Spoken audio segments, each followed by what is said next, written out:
The Vorathi High Council had convened 17 emergency sessions in the last 3 standard cycles. 17. And every single one of them had ended the same way, with confused silence, broken only by the sound of Ambassador Darro tapping his ceremonial staff against the polished floor like a nervous student waiting outside a headmaster's office. The humans had arrived 6 months ago, not aggressively, not with guns blazing or warships blotting out the sun above Vorath Prime. No, they had arrived with a single vessel, medium-sized, painted an almost insultingly calm shade of blue, and broadcasting what their translation matrix eventually decoded as music. They were playing music, while entering contested space, while 17 different sensor arrays were locked onto their hull, while the Vorathi defense grid hummed with enough charged energy to crack a moon. They were playing something called jazz. Darro had been the one to open communications. He had prepared a formal declaration of territorial sovereignty, a list of 31 interstellar treaties the humans would be violating, and a very well-rehearsed speech about the consequences of aggression. He had delivered none of it, because the moment the channel opened, a human face appeared on the screen, and the creature smiled. Not the threatening display of teeth that the Vorathi war text described, not a snarl, a warm, open, completely relaxed smile, like this was a social gathering. Like they had not just entered the most heavily fortified system in the Vorathi collective. "Hey there," the human said. "I am Ambassador Petra Okafor. Sorry about the music. My crew gets a little restless during long approaches. You want me to turn it down?" Darro had stood there for 4 full seconds, mouth open, speech forgotten, staring at a creature that looked for all the galaxy like it had stopped by for tea. That had been 6 months ago. Now, Ambassador Okafor sat across the long obsidian table of the council chamber, her hands wrapped around a ceramic cup of something hot and brown that she called coffee. And she was, as she had been every single session, completely at ease. She wore no armor, carried no visible weapon. Her 2 aides flanked her, both young humans, one with close-cropped hair and the patience of a stone wall, the other with elaborate braids and a datapad she never stopped writing in. The aide with the braids was named Ren Sato. The Darro had asked her once what she was always writing. She had looked up, smiled almost as dangerously as Okafor, and said, "Notes." He had not asked again. "The collective's position remains unchanged," said Elder Othis, the oldest and most irritable member of the council. His neck frills were extended to full threat display. "This system falls under Vorathi sovereign protection. Your presence constitutes an act of provocation." Okafor nodded slowly, sipping her coffee, looking for all the world like she was listening to someone describe a mildly interesting documentary. "I understand," she said. "Do you?" Othis pressed forward, his frills darkening. "Our fleet is positioned at the Karath perimeter. 700 warships, Ambassador. 700. Your single vessel cannot possibly—" "Oh, I know about the 700. Okafor said cheerfully. "Actually, we counted 704. Your 3rd auxiliary wing came out of maintenance a little ahead of schedule. Congratulations on that, by the way. Logistics problems are a headache." Silence. Complete, suffocating silence. Darro watched Elder Othis go absolutely still. The old counselor's frills retracted slightly, which among Vorathi was the physical equivalent of taking a small, careful step backward. "You counted our fleet," Othis said. Okafor finished her coffee, set the cup down with a gentle click, and folded her hands on the table. "We do like to be thorough." It was then that Darro noticed something he should have noticed weeks ago. Something that had been sitting in the corner of his awareness like a stone in a boot, ignored and nagging. Ambassador Okafor never, not once in 6 months of negotiations, had she actually been nervous. Not when the council raised its voice. Not when Othis had slammed his staff against the floor hard enough to crack the ceremonial tile. Not when the defense grid had briefly gone active during a sensor dispute and turned the sky above the building a faint crackling red. She sipped her coffee. She smiled. She said things like, "I understand. And we do like to be thorough." Darro leaned close to his junior aide Pell, and whispered, "Pull the full intelligence file on the human vessel. Everything. Drive signatures, hull configuration, registered armament." Pell hesitated. "I already pulled it, Elder first week. And de Galarantar." And the coded message appeared on Fob to its Sko the map Bistev. Pell's neck frills were very, very flat. "The vessel is classified as a diplomatic courier by Earth records." "And what does our analysis say?" Another pause. A longer one. "Our analysis says," Pell whispered slowly, that the power readings from their core are inconsistent with a diplomatic courier. By a significant margin, like a very significant margin. Darro looked across the table at Ambassador Petra Okafor, who was now accepting a second cup of coffee from her aide Ren with a quiet thank you, utterly relaxed, utterly pleasant, utterly unbothered by 704 warships sitting at the edge of the system. How significant? Darro asked. Pell set the data screen flat on the table so only Vel could see it. The numbers were there in cold clinical detail. Darro looked at the numbers. Then he looked at Okafor. Then he looked at the numbers again.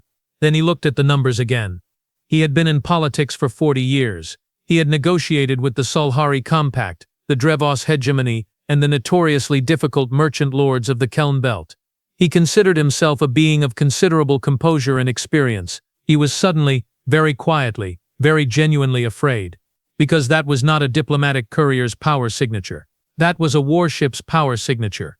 One warship, one single calm blue-painted warship, playing jazz, sitting in the middle of the most fortified system in the collective, and its ambassador was on her second cup of coffee. Okafor looked up from her cup and caught Darro's expression. Her smile did not waver. It grew, just slightly, warmer, like a fire getting comfortable. So, she said pleasantly, shall we continue? Darro had not slept properly in 3 days. This was, he told himself, a perfectly rational response to new information. He was not panicking. He was processing.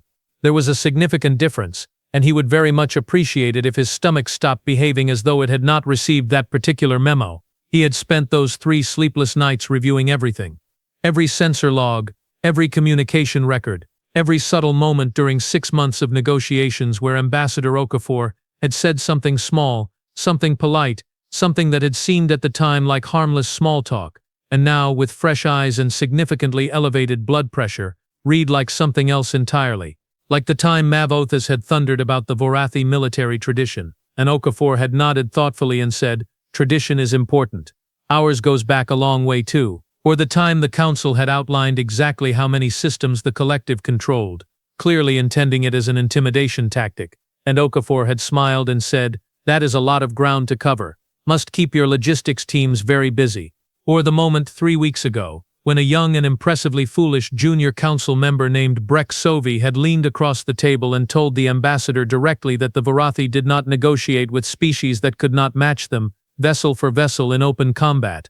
Okafor had looked at Brek Sovi for a long, quiet moment. Then she had said, very gently, that is an interesting framework. Brek Sovi had submitted a request for reassignment to a different department the following morning. Nobody on the council had asked him why. Darro entered the council chamber early. Okafor was already there. Of course she was.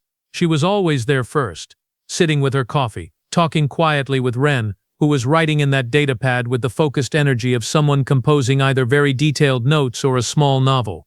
The other aide, the quiet one, Darro had finally learned his name, Fen Baru, stood near the wall with his hands behind his back and the expression of someone who found the entire galaxy moderately amusing. Vel sat down across from Okafor before the rest of the council arrived. He folded his hands. He had decided after 3 days and no sleep and a great deal of strong Vorathi tea, that the only reasonable path forward was honesty. Ambassador, he said, I would like to ask you something directly, off the record. Okafor tilted her head slightly. Of course. Your vessel, Vel said. It is not a diplomatic courier. Okafor looked at him for a moment, then she set her coffee down. No, she said. It is not. Vel breathed in slowly. And yet you came here alone.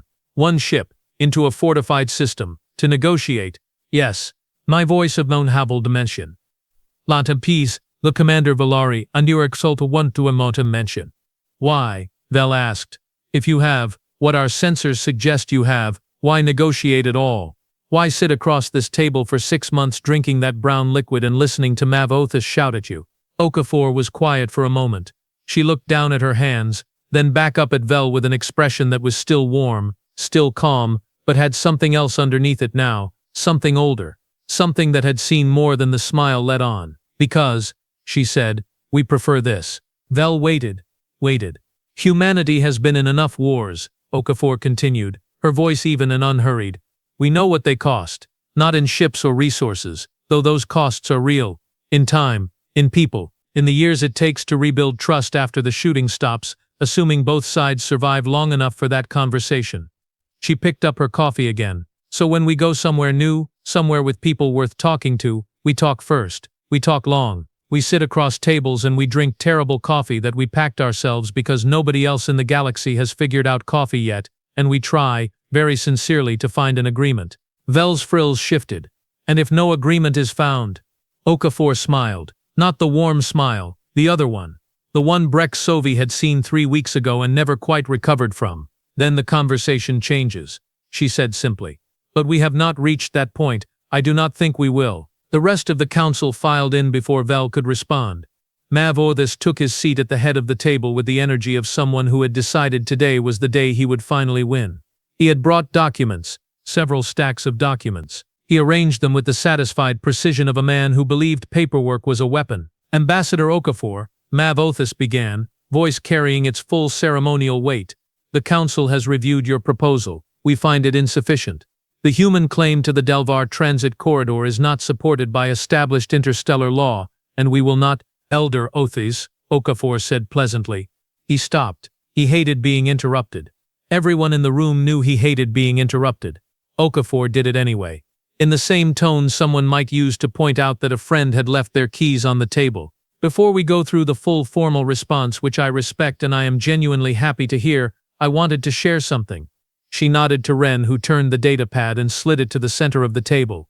Vorathi and human alike leaned in. It was a star map. The Delvar corridor, the contested region, the Vorathi defensive positions, all of it rendered in precise, almost uncomfortable detail. And overlaid on it, in quiet, undramatic lines, were vectors, approach vectors, clean, calculated, and thorough. Not a threat, no dramatic labels, no flashing indicators, just lines on a map, the kind a navigator draws when planning a very careful, very considered route through complicated space. Mav Othis stared at the map for a long time. His frills, fully extended at the start of the session, were now almost completely flat. These are, he said slowly, purely theoretical. Completely, Okafor agreed warmly. We just find it useful to think things through. Good planning is good planning. Darro Vel looked at the map. He looked at Okafor. He thought about everything she had said that morning, before the others arrived. About preference. About the conversation that came after if this one failed. He thought about the power readings on that blue ship, sitting calm and quiet at the edge of their system, playing jazz. He cleared his throat. Perhaps, Vela said carefully, we should revisit the corridor proposal with fresh eyes. Mav Othis turned to look at him. Vel met his gaze steadily. She brought coffee again. Elder Othis, she always brings enough for the whole table. I think after 6 months we could at least accept a cup. There was a long silence. Mav Othis looked at the map. He looked at Okafor. He looked at his very large stack of documents, which suddenly seemed somewhat less powerful than they had 20 minutes ago. He straightened in his chair, pulled his frills back to a neutral, dignified position, and in a voice that was not quite a concession but was absolutely no longer a declaration of war, he said, I will take mine without sugar. Okafor smiled. The warm one this time, all the way to her eyes. Perfect, she said. Rin, pour the elder a cup. Outside, at the edge of the system, the blue ship held its position, quiet and unhurried, broadcasting something low and easy across an open frequency. It was still playing jazz.